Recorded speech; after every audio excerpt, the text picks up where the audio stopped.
Welcome back to another episode of With SONAR. I'm here joined by Tanner DeHart and, of course, Tony Mulvey. We've got a great lineup for you guys today. We're excited to get going.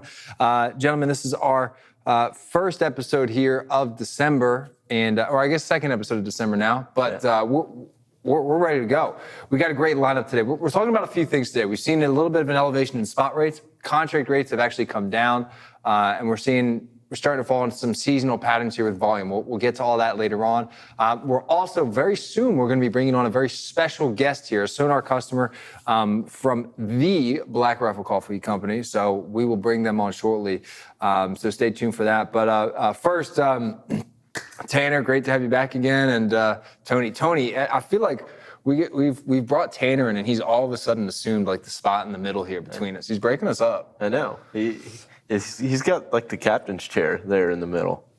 Hey, I'm just here linking everybody together. Okay, Hey, that's what it's about. The glue that holds me and Luke together. Yes, correct. That's the way to do it. The soft glue, but That's it. Well, we got to talk a little bit too, like and part of the theme for today will be as we get into 2023. I don't know if you guys saw the webinar that Craig Fuller, our CEO, and Zach, our head of market intelligence, did yesterday, talking a lot about where the freight market's going to go in 2023. And Tanner, I think it'd be interesting. Like, what are those? Before we get into some of the data that we're going to look at today, what are those conversations or what are those questions customers are starting to ask a lot in regards to, how the freight market is going to turn out in 2023? Give us your best crystal ball. Yeah, right. That's kind of what everybody's asking for is a crystal ball, and it's really about when and how, right? And so everybody, there's different estimates out there. Is it Q1? Is it Q3? Like, when can we expect things to maybe start to change? Mm-hmm. And honestly, it's been actually an advantage. We talked a little bit about this last week, Tony, about how shippers have actually been in a really decent place, actually, as costs start to come down, trucking-wise, warehousing. So things have been a good opportunity for them to take the chance to grow and really take advantage of this marketplace. But as we all know, it always tends to flip every couple of years. So really questions we get all the time is kind of, hey, when is this going to happen, right? And it's really not about trying to time the market. As we say with stock market all the time, it's about time in the market, right? So it's looking at the data, looking at the charts, and relating it back to your business and try to timing that data around when that could possibly start to impact you. Yeah, for sure. I mean, it's such a broad market, right? When you think about all the different segments of the economy that transportation relies on. So, I mean, those conversations, it almost depends on who the customer is, like where they are in certain verticals too. I mean, because like industrial and things like that could turn, that started to slide a little in November, but that could be an area that bounces up, but the consumer may struggle or something like that. So it's knowing your customer base and what verticals and understanding kind of how each mode or each data set would affect them kind of specifically. Yeah. Well, I want to give a quick market update too, especially as we're finishing out the year. Here's the final month. We finished Thanksgiving. Tony, I'm going to throw this over to you. Let's throw up our outbound tender volume index here, and then we're going to bring on Ben here from Black Rifle Coffee right after this. Tony, kind of look at, we've seen this chart before here, but we've almost finished now 2022. So dark blue is 2022, blue and green line up top is 2020, 2021, and then that orange line down below there is in 2019. Tony, when you look at this, kind of, what goes on in your mind, kind of seeing where that dark blue is in relation to the other years? It's not a surprise. I mean, you're starting to see it move down, right, closer to those 2019 levels, but we're kind of in this seasonal pattern. If you look off 3 years, and then this year. December is really one of the softer months. I know it gets a lot of hype about peak season, but it's more of, in that time, or in December, it's more time-sensitive things. You'll see direct to spot, and you're seeing spot rates kind of react in a positive way. You're not seeing volumes, or if you think this tracks really close to the contracted market, it does include some spot, but more contract. It's not really a surprise. I think what's going to be kind of telling is what happens in Q1. I mean, this is basically setting up for a very seasonal January and February, which are never great months in the freight market. I think when you're going to look back on what we saw last year, right, or even the beginning of this year, we were at such a different marketplace. Those comps are going to be so difficult that the numbers are going to look, it seems very bleak when you start facing comps. But, I mean, tracking close to 2019 is what my best guess is going to be. Yeah, and it's kind of like, even if it, like, where's the demand come from? Like, there's no way. You see every year of the last 4 years on the chart that there has been kind of an increase in demand at the beginning of the year, but I don't see where that demand comes from in the marketplace. And yes, we talked about it last week. We had a decent Black Friday, 3% up year over year, but I just don't see how we're going to get any type of demand increase at the beginning of the year. Well, it's really simple, folks. The demand comes from everybody buying Black Rifle coffee. So with that, let's bring on Ben Richey here, Senior Director of Transportation and Distribution from Black Rifle Coffee. Ben, how you doing? Great. How are you guys doing? We're doing great. Glad to have you here today, Ben. Thanks so much for joining us. Ben, if you could, just for folks out there that maybe, just to give them maybe a quick little, 20-second intro of yourself, what you do, and we'll go from there. Great. Hey, great to be here. Thanks for having me on. I'm Ben Richey. I lead logistics at Black Rifle Coffee Company. I've been at Black Rifle Coffee for a year now, almost right on the button. Before that, I was at PepsiCo for 10 years, Amazon for a couple years before that, and I had 10 years in the Army as well. So that's my kind of full background. At Black Rifle Coffee, we're growing really fast, I think, as everybody knows, and we are true omni-channel. So I know we'll talk a lot about it today. We'll talk about the market, and we'll talk about SONAR and freight waves, but SONAR has been just awesome for us to be able to look at all the trends and make great predictions. But That's good. No, glad to hear that. I know Tanner appreciates the love too. He never stops talking about how great it is to work with you. So I'm teasing, but great to have you here, Ben. Ben, I wanted to, if I could, just kind of introduce, maybe a question. You've seen a lot. You've seen a lot of cycles. Being at Amazon, being at Pepsi, and now at Black Rifle Coffee, companies in different stages of their journey, right? In relation to kind of where the freight market is today, and maybe what you've seen over the last couple of years versus your tenured, what surprised you the most about how the freight markets have changed? Basically where we are today versus maybe where we were, pre-pandemic and even before then. What surprised you the most? Well, I think this year what surprised me the most. Let me make sure I don't get totally out of frame here. Sorry, guys. What surprised me the most was that, I think everyone has been, I look at the big shops, C.H. Robinson, Transplace, you guys, and we all everyone's trying to make predictions. There's a lot of professionals out there making a lot of good predictions. And generally, I think a lot of our predictions match, they largely match, but where we've all kind of struggled is timing and magnitude. And what surprised me this year was the timing of the dip, or the timing of capacity loosening, and then the magnitude of that loosening and the speed with which it dropped. That was the most surprising. Now, as a shipper, it's basically pretty good news, right? I mean, to see rates dropping and to see capacity opening up, and then and along with that comes you're going to get great service at better rates. Those are all good things. And I think, but then also on the heels of that as a shipper is, hey, how are we going to dovetail this into the future when, how far down is this going to come? As a shipper, how am I going to take care of my carriers that I'm working with? And then how are we going to partner as it shifts back again? And oh, by the way, are we going to see another dramatic change in the other direction sometime in the middle of the year next year? And how do we start preparing for that? So that's kind of a long answer to your relatively simple question. The most surprising thing was just the magnitude and the timing of the drop.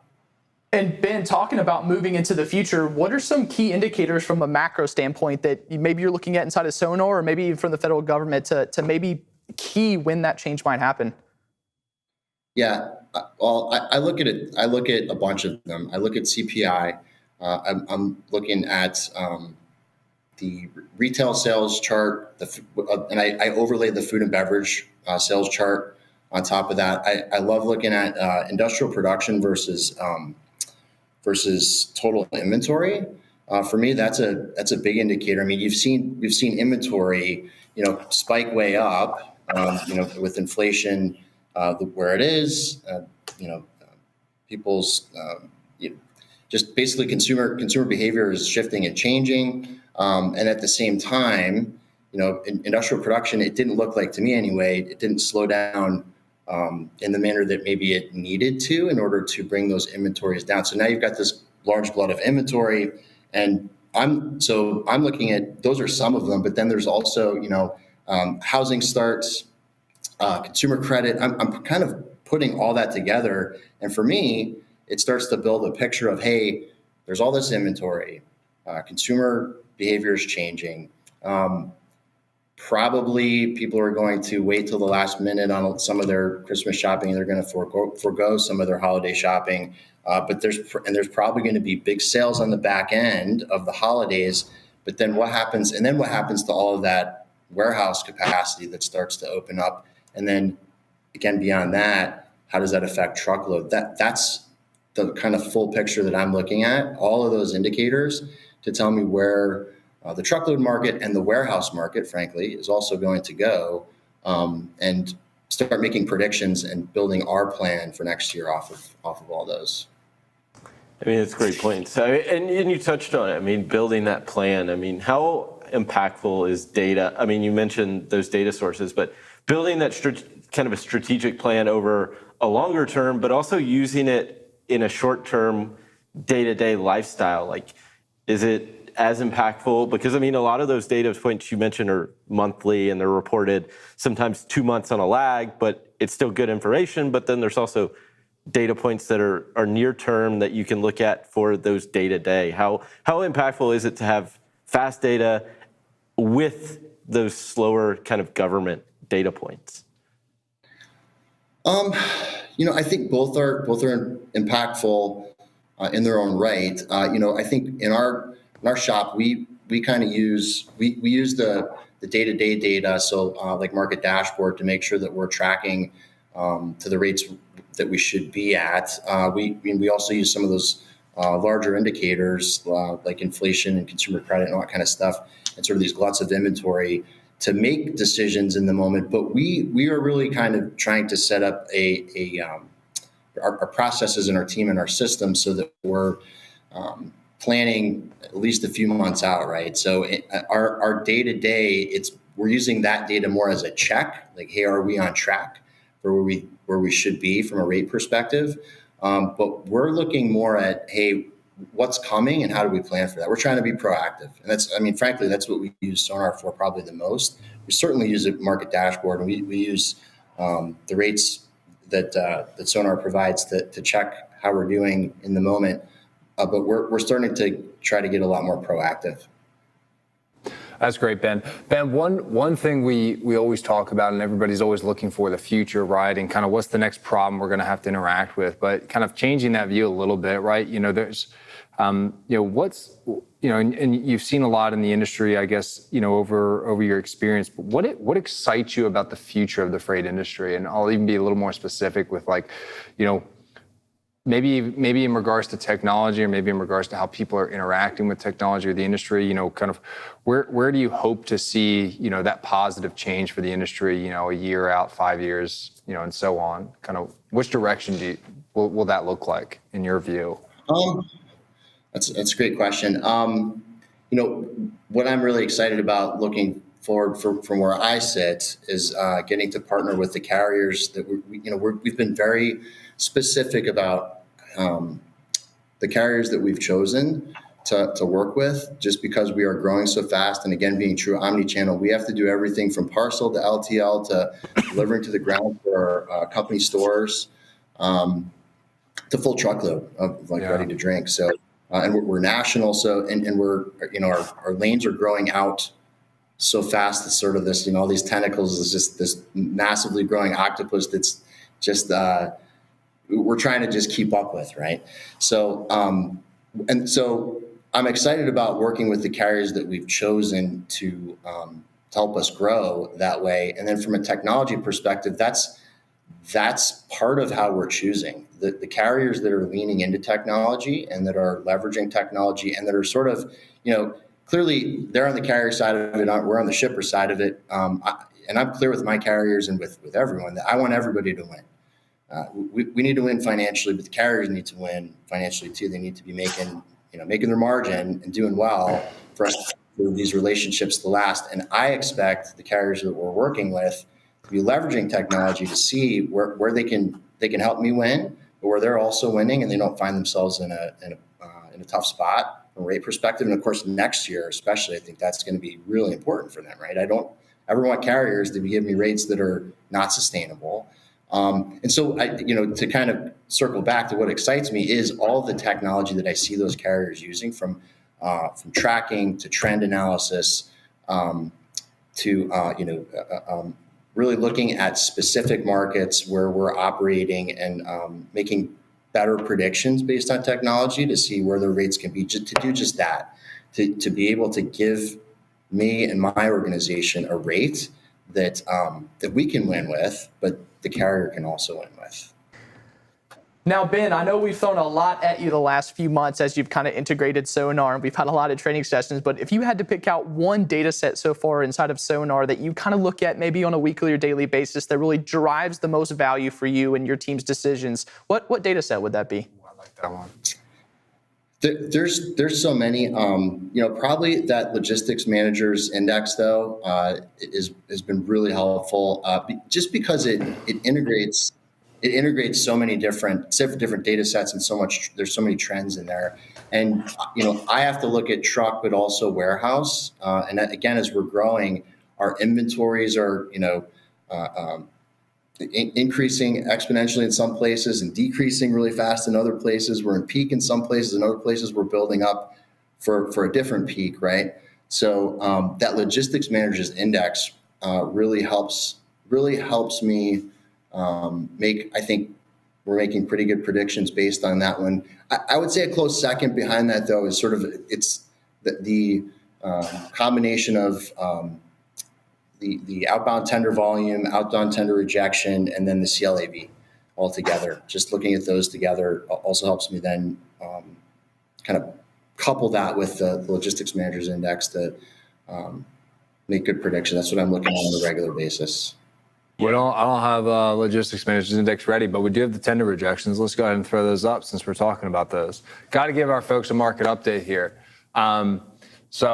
Yeah, I think some of us have seen this before. Ben, this might look familiar. This is just last 5 years or so of those tender rejections. And I think there's something you mentioned earlier, Ben, right? These are I think the magnitude of it all, right? You've got that little red period there right after the green spike kind of in the middle of the chart. That red area is the bottom of the COVID shutdown there in 2020.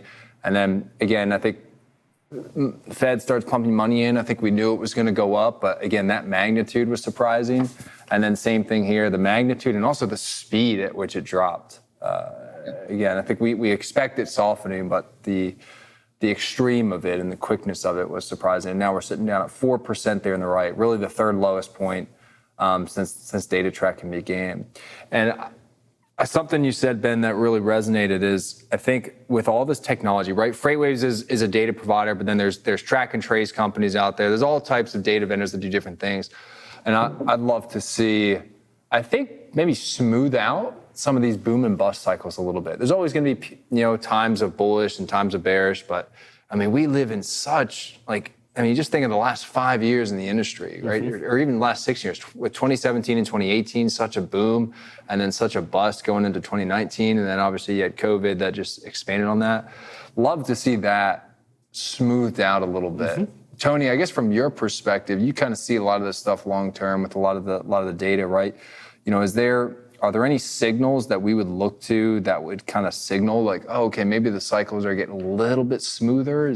Where would we look to? I mean, obviously rejection's probably number one just because they're day to day. But I mean, if you start looking at, I look at credit card spending and I look at it more broken down. I look at multiple sources, right? Not just from the government, but I look at Bank of America and their credit card, one of the biggest banks. So they kind of have a good gauge on what consumer behavior is. And I've been looking at that for changing consumer behavior patterns. And there's some interesting ones that are happening. I mean, you look at some of the goods, not necessarily grocery or CPG, but some of the ones that we've talked about, furniture, home improvement, clothing, department stores, things like that. all that spending's slowing down, but I mean, groceries still relatively strong. Coffee. Yeah, exactly. So, Yeah, I mean, yeah. I was gonna say, me and Ben have talked about this several times, talking about consumer behavior. It's when do people stop spending money on their regular habits, right? And coffee seems to be the thing that doesn't change. And me and Ben have talked about when is the point that you're gonna change from a $5 coffee to a $2 coffee, or can you not? You have to get it every single day, and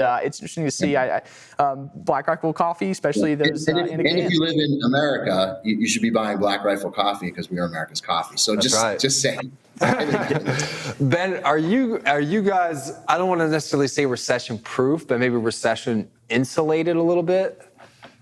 Yeah, I've been thinking about that, and Tanner and I have talked about this quite a bit, and really looking at trends in the coffee industry. I think we are insulated. I think that people, including myself, we tend to look at, okay, what are my own buying habits, and then what are my friends and family, like what do we do? And those of us who consume caffeine or caffeinated products or drinks, which is a lot of people, I should probably know the percentage of people in the United States that are adults that consume caffeinated beverages, but I'm sure it's a very high percentage, right?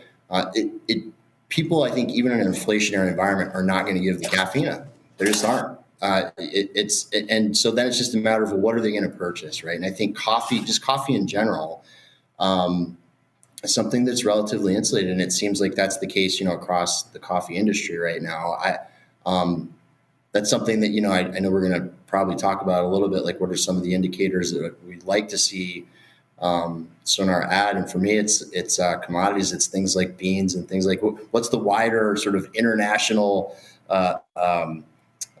view of how those types of commodities are moving. But when it turns it, when you get the bean, you roast it, you turn it into coffee, that on the shelf, I think that continues to come off the shelf, and I don't think that changes very much even in this environment. I looked it up for you. Per the CDC, they said that roughly 80% of U.S. adults consume caffeine every day. I would have said 75%. So we were close. So it's a lot of people, right? And people won't. Again, my prediction there would be people aren't going to give that up. It's just a matter of what are they going to purchase? What are their purchasing habits within that category going to be? Yeah. So I think we're going to be doing well next year. I got one last question for you, Ben, as we round out time here, and then Tanner and Tony and I'll close out. So I know you've been using SONAR for a couple months, still a little bit of time there to get familiar, and we're still getting familiar. But based on what you've seen so far, what would be your ultimate either feature or data request for maybe SONAR to add at some point in the future? Yeah, and so I was starting to allude to it there. What I would love to be able to see, because as I've, you start with truckload. We all kind of start with truckload, and for me, it's truckload and warehouse. Back into industrial production and inventory and consumer credit and all that kind of stuff blends together to give you a really good picture.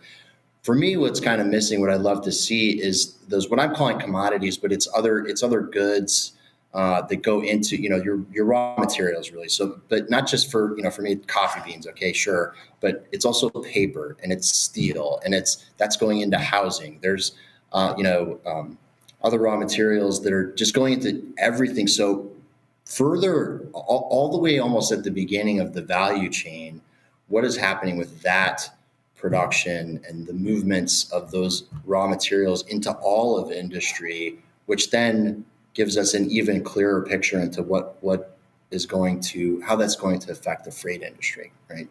So that's what I would love to see. Love that. That's awesome. No, thanks so much for joining us today, Ben. Really appreciated your time today. We're going to close up here. So always a pleasure speaking with you. All right. We'll have you on again soon. Thank you. Take care. Legend. I'm impressed. I feel like Ben was talking a lot of it's smart. It makes sense, right? Lot of economics that are driving things too. A lot of folks like to just think, oh, what's the rate? But there's, like you said, right, the value chain. Yeah, it's a different perspective, right? Yeah. When you hear it from a shipper, right? They need to understand what their customers, which are, in this case, consumers, are buying, because that's the important part. The transportation aspect is something that has to happen regardless. So it's what's the consumer doing? But then also, he mentioned it. He goes, it's a check for us using SONAR data because they don't want it. I mean, shippers, especially in the past 2 years, they don't want to feel like they're being taken advantage of in a market, especially in a market right now where rates have come down and things like that. So they want to be able to put themselves kind of on that front foot and be ready for whatever comes their way. Absolutely. No, it's so true. Well, folks, thanks so much for tuning in today. We will see you not next week, but the Wednesday after that, the 21st, live at 3 p.m. We'll see you here. Have a fantastic rest of your day.